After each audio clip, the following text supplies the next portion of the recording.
Welcome. I have another live stream interview for you today with someone who's actually, I'm very excited about this interview. Let's just put it that way. I've had a nice chat with Camilla already, and I just think it's fantastic what she's doing. So I feel very privileged to be able to give her some exposure and to help her become acquainted with the rebels. I'm just quickly doing a tech check to make sure that we are online, because otherwise that's embarrassing, isn't it? There we are. Yes, we are online. And I am going to be posting in the chat right now her link for you guys to go and check her out at her blog, which is, I believe, an award-winning blog. Is that right? Yes. Okay. I won top 5 blogs of 2024 with Twinkle. Yes. Amazing. That was Okay. exciting. So Yes. I have done the tech check. We are live. So for anyone who, watching on the replay, we'd love you to comment below, #replay, say hi to Camilla as well, and also share a bit about who you are. And if something resonates from this interview, and life as a parent, and you're wanting someone who wants to keep you cool, comment below. Let us know your experiences, because it's just great to connect people. That's one of the points. One of the reasons why we do these interviews is to bring everyone together around a focal point. And today, the focal point is you, Camilla. So award-winning blogger, as you said, you won, was it Blog of the Year on Twinkle? Yes. Okay, yeah. Amazing. And so what do you blog about then? Let's get into it. So I blog about keeping your cool parenting, because so many of us, it's easy. You know what, I used to be the biggest shouter ever, which was why I started this blog, and supporting families with better parenting ways and more tools and understanding about behavior. And so I used to shout like a crazy woman. I used to go to bed at night thinking I was coming down with a sore throat, only to realize it was because I've been shouting all day at my kids. Yeah. So my kids are now 18 and 16. And I really credit my daughter as to why I became a parenting coach, because she was one of those 0 to 60 kind of kids that would take over family life, like the major tantrums. Me and my husband used to joke about, like, the whining was the background noise of our life. We used to fight over the best way to discipline.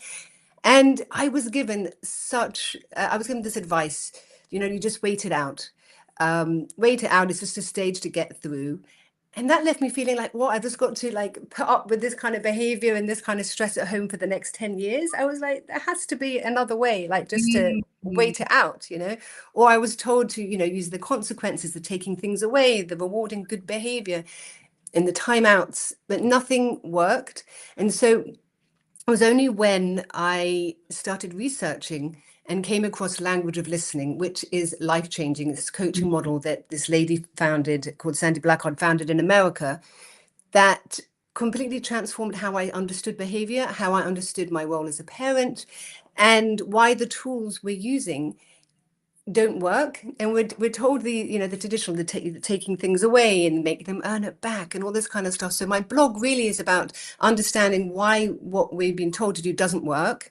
Because when you understand why it doesn't work, you stop judging yourself. You start thinking, it's not that I'm failing, it's just that the tools I've been given don't work. So it's really about understanding why we don't do what we've been given doesn't work, and what to do instead. So really, that's the premise. It's not personal. You're doing what you've been told to do, and it's not working, and it's not your fault that what you're doing isn't working. It's not because you're doing it wrong, or it's not because you're faulty, or you're not good enough at parenting. Exactly. Or there's nothing wrong with your children. So when my child was having meltdowns, I was doing all this thing I was told to do, and then I started thinking I was failing, or then I started thinking there was something wrong with my daughter.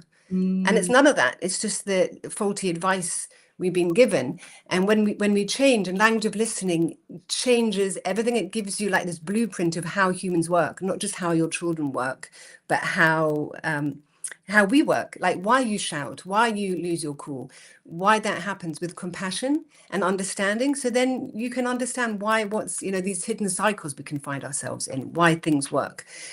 That's what I love about language of listening. I think so many of us, we told parenting doesn't come with a manual, but language of listening really is a manual, because it works with how humans work. That's what all my clients tell me. Oh my God, it just makes so much sense.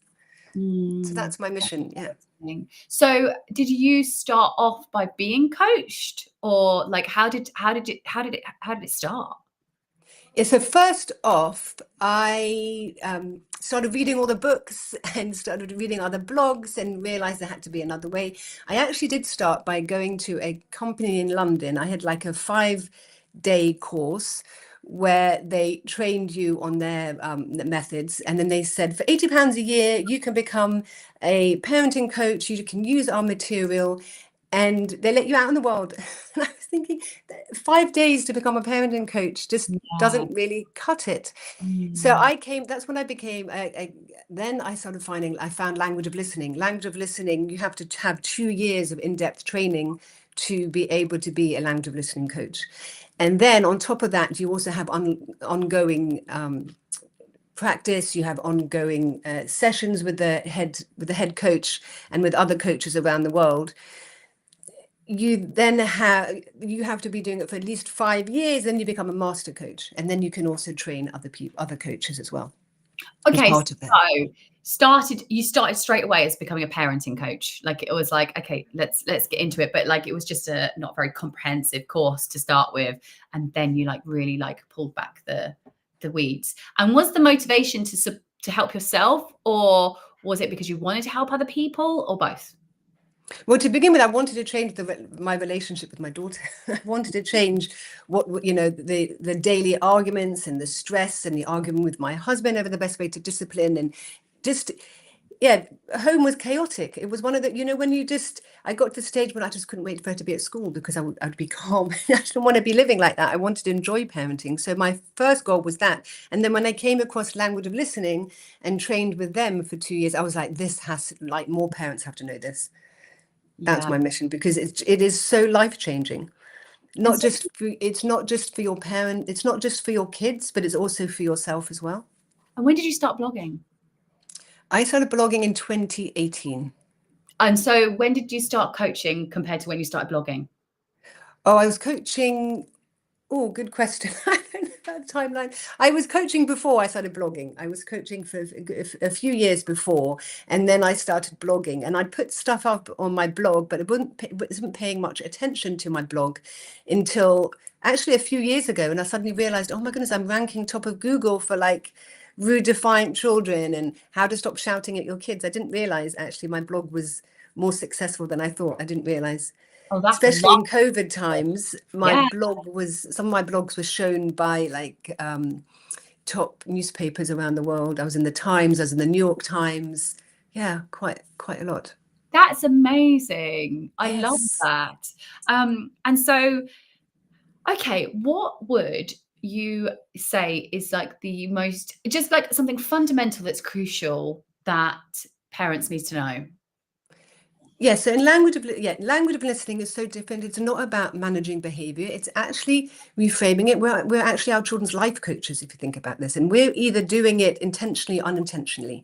And with language of listening, we do it intentionally. So we really are in charge of our kids' personal growth, if you think about it. How they see themselves, how they relate to others, how they believe, how the world works is through our interactions with them, how healthy relationships work. We're modeling that. Yeah, through our day-to-day interactions. And so much of traditional parenting is just managing the short term. So in language of listening, we're talking about like we're shaping their self-worth, their resilience, how they feel that they can manage themselves, how they see the possibilities in life, how they deserve to be treated by their friends and future partners, all that. So when we focus on that, behavior just becomes easier because we're focusing on actually what's important.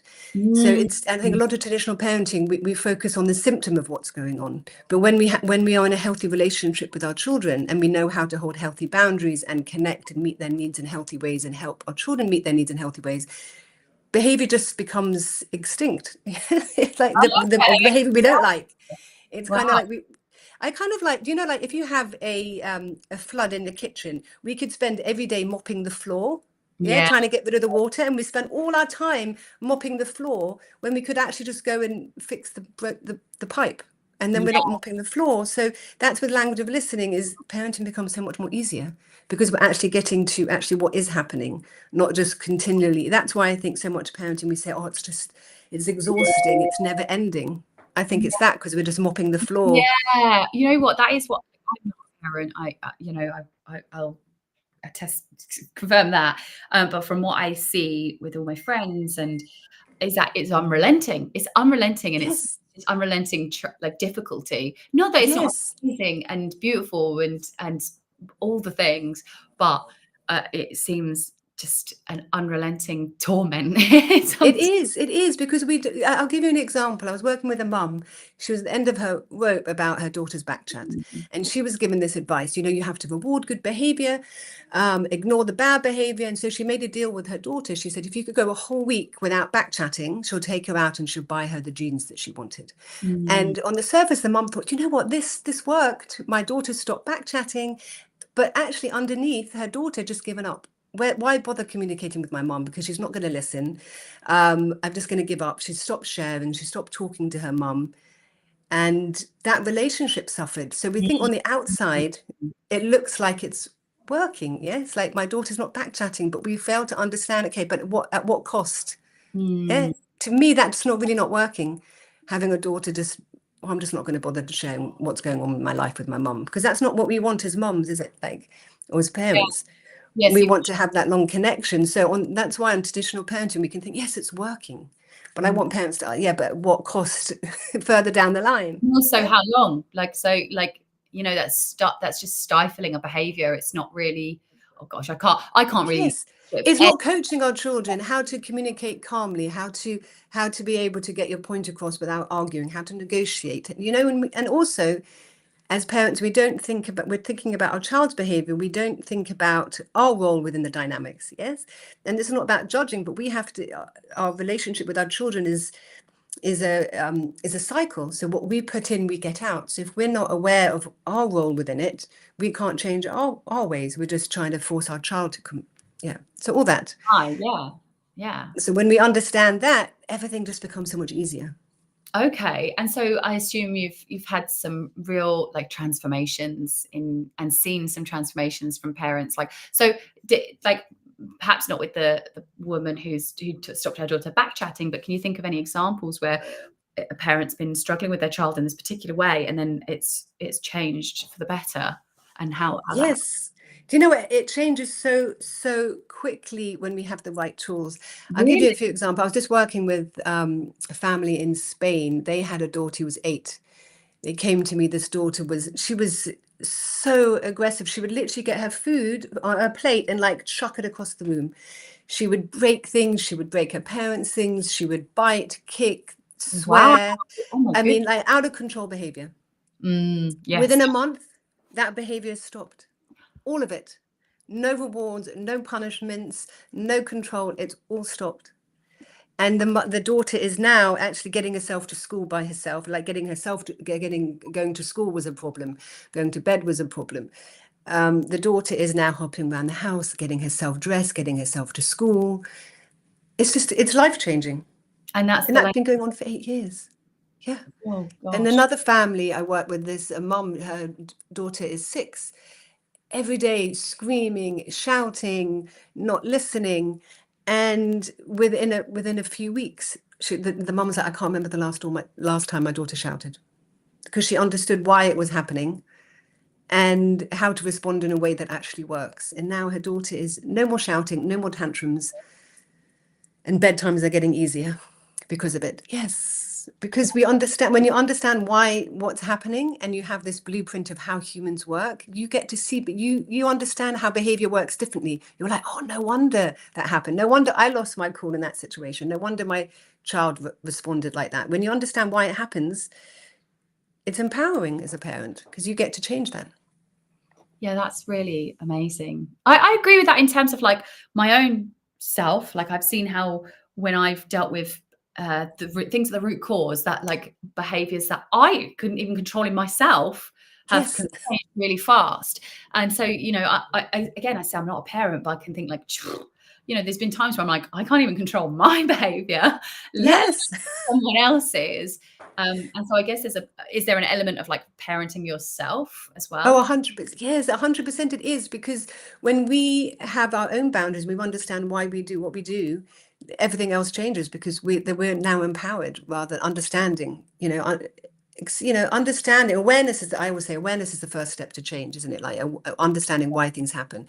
But this parenting model, it's not just a parenting model. It's for, it saves marriages. People say they use it at work, they use it with their in-laws. I had one mum, she was dealing with bedtimes were going on to, with her 6-year-old, going on to like midnight some nights. Her daughter just wouldn't go to bed, and so many parents, but so much advice was talking about trying to control the daughter and how the daughter could stay in bed, but understanding how the mom didn't have any boundaries.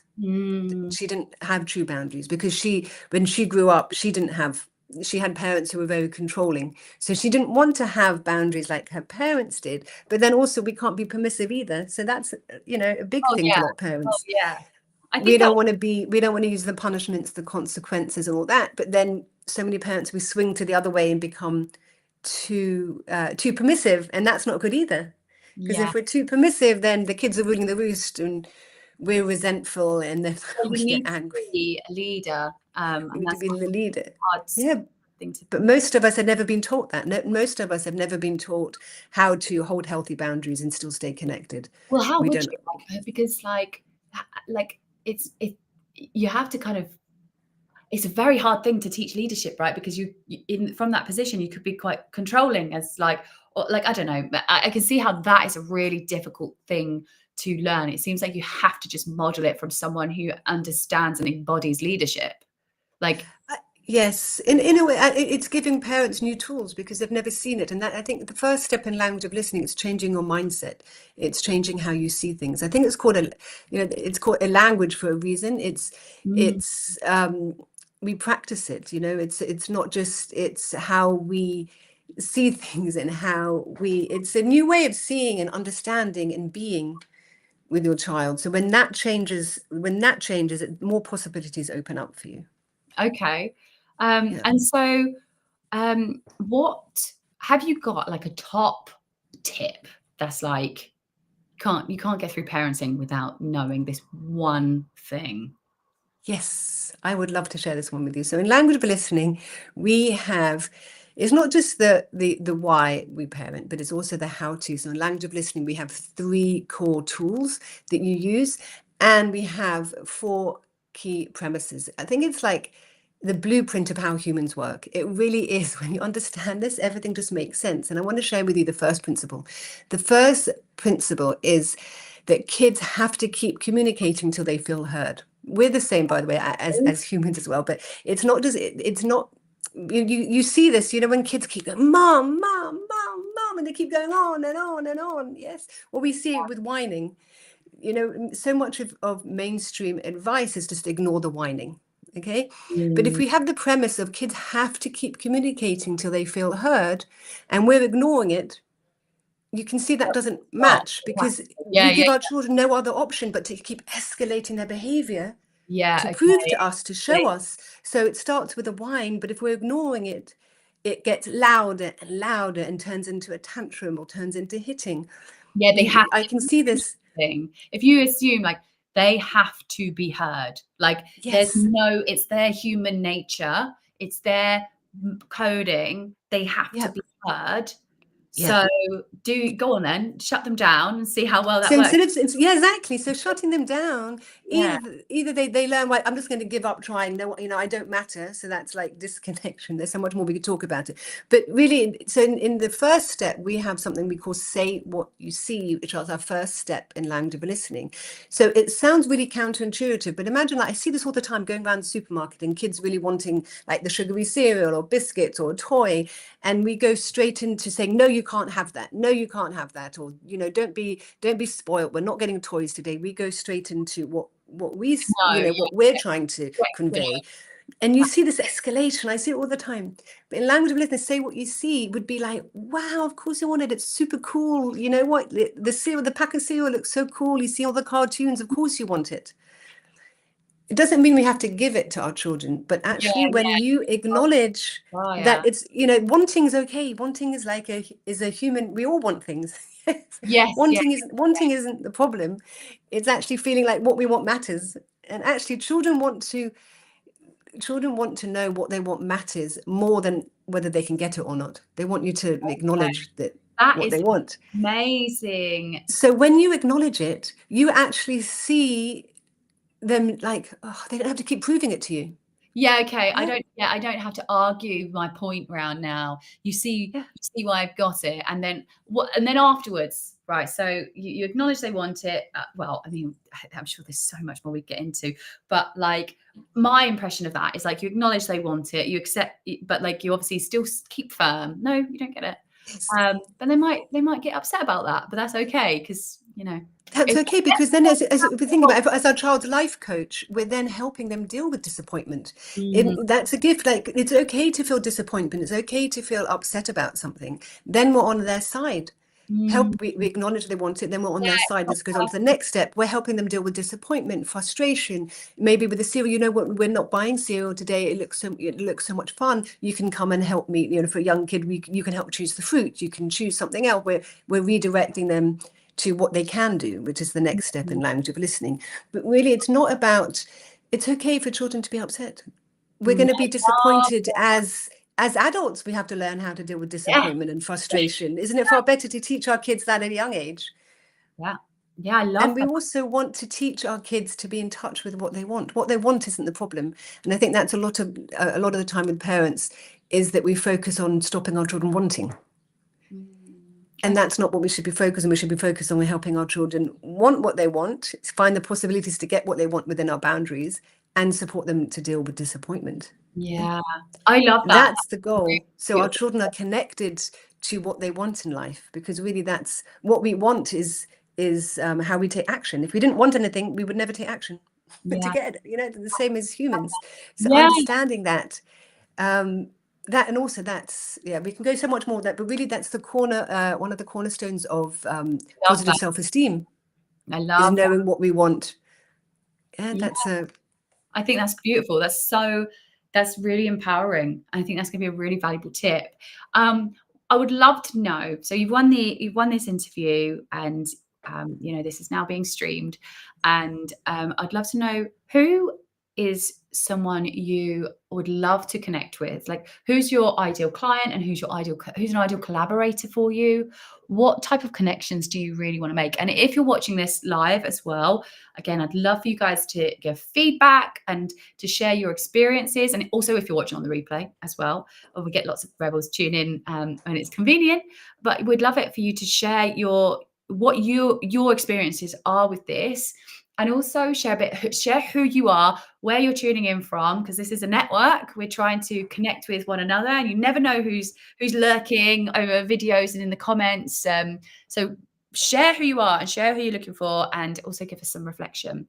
So Camilla, who are you looking to connect with? Who's your ideal client? Who's your ideal collaborator? Share with me. Yes, so I just love to get in front of more families, because I see, especially through social media, so many parents are struggling like I was. And this way just makes parenting so much more easier, more enjoyable. You raise amazing humans, Mm. which I think is our end goal as parents. Yeah, we want to raise kids that have amazing self-esteem and self-confidence and can see the possibilities in life, and to have a strong connected relationship.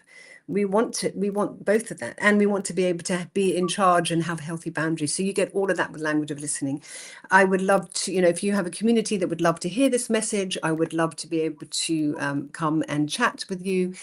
Yes. Also, and if you have any podcasts, this Mm. message is it's so groundbreaking. It changes you as a parent. You actually get to enjoy parenting, and you get to enjoy raise amazing humans. My ideal clients, most of the clients that come to me, are the ones that are at the wit's end. They're dealing with the shouting and the explosive behavior. Those I love working with those families, because the transformation is so quick. They've been Yes. dealing with stuff for like 8, 9 years, and within a month it's all changed. And it's like, they're like, Mm. why did I not come to you before? I'm Yeah. like, I know. So yeah, and that it lights me up because I just see those children on a different trajectory for life. You know, that's what I just. It's so amazing. Growing up thinking that you're the problem, thinking as a child thinking you're the problem, or that you can't handle your own emotions and all that. It affects you for life. So I think that's what. Yeah, and that's what I'm excited about. I love working with those families to Okay. give them tools. Yes. Amazing. So, if you've got a podcast, mindset related, family related, emotional related, lifestyle related, even parenting related, Camilla's up for it. Camilla wants to Yes. be a guest on your podcast. And can they get in touch with you through your link there if they would like to invite you to a podcast? Like, is that link that you shared, is that going to enable them to get in touch with you as well if they are having difficulties maybe with their children and they want some respite and support? And would they be able to contact you through that link that I've shared? Yes, so on that link to my website. So on the link to my website, you've got a button you can press and go straight to my Calendly link and book in a call with me. You've also got my email address there, so you can contact me there as well. Also, you've got a link to my book. So I wrote a book last year, so that's got all my information. So that's on. Well, that's my book. It's a bit dirty. Yes, and so this book, my book it's all the language of listening goodness, but it's more like an interactive guidebook. So it's got stories, but it's got places for you to write. So it's really unique to you and your family. Oh, that's wonderful. Okay, Yes. so I mean, sounds like an amazing resource. Is there anything I haven't asked you that you think is important to share? No, I think we've covered most of it. Amazing. Okay. That was great. That was so good. I think it's such an important message to share. Like, I think not just because I'm not a parent, so obviously I'm like, well, it's not relevant to me. But then the things that you're talking about in terms of like handling disappointment and needing to be heard, those are like human nature, and being gentle to yourself and giving yourself grace is also really important, as well as like going, well, kids, they can be difficult and they can really like push at your buttons, but they need grace and they need communication. So I think it's such an important message to share. And the further that spreads, the better, because then there's going to be more healthy kids growing up in the world to lead better lives and lead better communities. So it's really a seed that can have huge expansive opportunity and change. So I feel very privileged and grateful for you joining me today and sharing this message. And I would love for all you rebels, as I said, connect below in the comments. Go to Camilla's link if you would like to invite her to a podcast, or if you want to collaborate with her, or if you would like to if you'd like to work with her as well. So thank you so much, Yes. Camilla. Thank you, everyone. We've had a few people join us. Show. I don't know what it is even. A couple of people show up, and we've also hopefully the guys view on the replay as well. Also, don't forget to engage. Thank you so much, and we'll see you soon for another live interview. Camilla, it's been. Thank you so much. Have a great day, everyone.